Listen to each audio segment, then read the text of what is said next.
छोटी सोच। एक छोटा सा गांव था।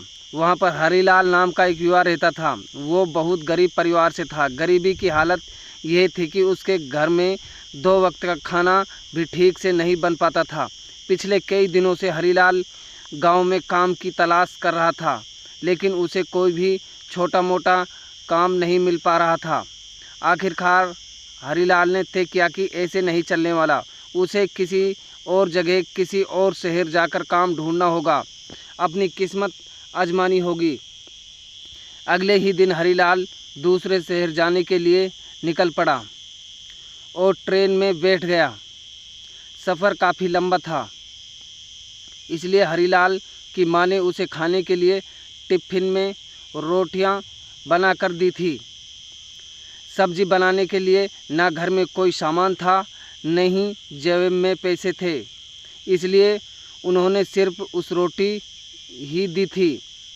ट्रेन आगे बढ़ती रही। दोपहर का समय हुआ, खाना खाने का वक्त आया। हरीलाल ने अपना टिफ़िन खोला और वह रोटियों को कुछ इस तरह से खाने लगा कि उसके आसपास के सभी लोग उसे देखने लगे। हरीलाल पहले रोटी का एक टुकड़ा तोड़ता, उसे खाली टिफ़िन में घुमाता और फिर उसे खा लेता। उसे ऐसे देखकर कई लोगों में से एक ने हरीलाल से पूछा, अरे भाई, तुम यह क्या कर रहे हो? तुम्हारे पास सिर्फ रोटियां हैं, तो फिर तुम उन्हें खाली डब्बे में क्यों घुमा रहे हो? हरीलाल ने कहा कि हाँ, मेरे पास टिफ़िन में सिर्फ रोटियां हैं, लेकिन इस रोटी के टुकड़े को खाली डब्बे में घुमाते वक्त भैया इमेजिन करता हूँ कि इसमें अचार भी है। उसे देख रहे सभी लोग बड़े ध्यान से उसकी बात सुन रहे थे। उनमें से एक ने उसे पूछा, क्या ऐसा करने से तुम्हारे अचार का स्वाद आ रहा है? हरीलाल ने कहा, हाँ, इमेजिनेशन का ये पावर है कि हमें जो सोचते हैं उसे अनुभव कर पाते हैं। दूसरे एक व्यक्ति ने बड़े आश्चर्य से उसे एक सवाल किया, भाई, अगर ऐसी ही बात है तो तुम सिर्फ अचार ही क्यों सोचते हो? तुम वह सारी सब्जियां भी सोच सकते थे जो 5 स्टार में बड़ी महंगी मिलती हैं। इसी तरह से तुम उनका स्वाद भी ले पाते। दोस्त,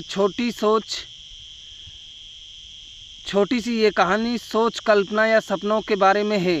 कहानी हमें यह साफ साफ बता रही है कि सपने पूरे होते हैं, लेकिन बड़ा सपना सच करने के लिए बड़ा सपना देखना पड़ता है। बड़ी मंजिल तक पहुंचने के लिए पहले उस मंजिल के बारे में सोचना पड़ता है। छोटा लक्ष्य कभी हमें बड़ा रिजल्ट नहीं दे सकता, इसलिए हमेशा सोचा सपना देखना है तो भव्य देखो। दोस्तों, अगर हमारे चैनल पर आप नए आए हो तो हमारे चैनल को सब्सक्राइब करें, लाइक करें, कमेंट करें और ऐसी ही कहानी देखने के लिए, सुनने के लिए हमारे चैनल को लाइक करें और अपनी राय कमेंट पर लिखें। धन्यवाद दोस्तों।